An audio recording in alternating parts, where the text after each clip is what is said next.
And so I just want to bless us with this understanding, because as we've gone through, especially this section of the scrolls, we seem that we go through a different kind of drama. In First Shemuel, we saw that he was. Excuse me a second. In First Shemuel, we saw that he was going through a bunch of drama that he didn't cause. Shaul was after him to kill him. Of course, his battle with the Philistines was him actually being the aggressor, or the how was it called? He was on the offense. With Shaul chasing him, he was on the defense. But while on the defense and Shaul seeking his life, we saw him cry out to the Most High. We saw him well, let's do this piece at a time. We saw him cry out to the Most High, but we didn't see him break down to this place where he thought the Most High wasn't the Most High.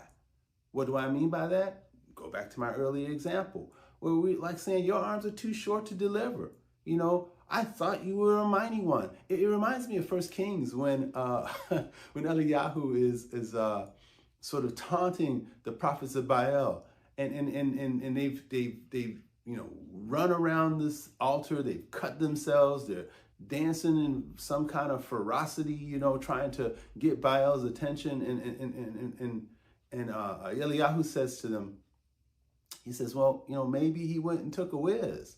And I know the King James doesn't, or even the scriptures doesn't point that out, but they're like, maybe go look at it.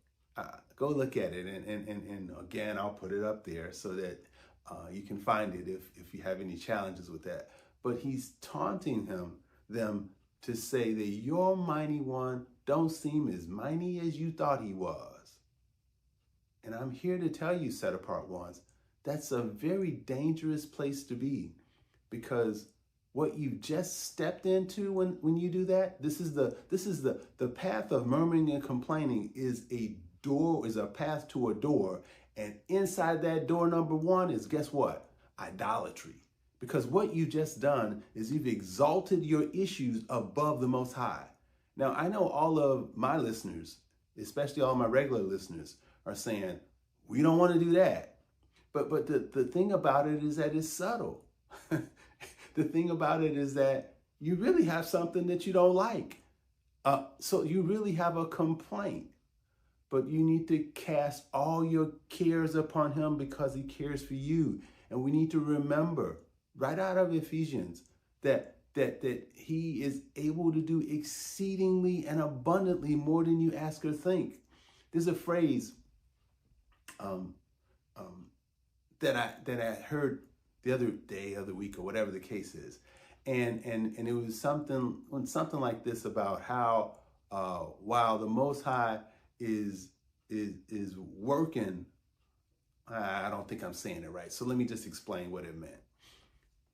Many times, we're asking the Most High to fix a thing. Abayo, it's time for you to work. One of my favorite quotes from out of the Psalms, when David is saying to the Most High, yeah, it's above my pay grade. It's time for you to work. Hallelujah.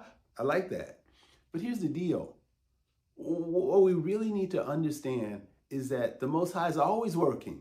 And while he may not be apparently working on it, he is still working on you.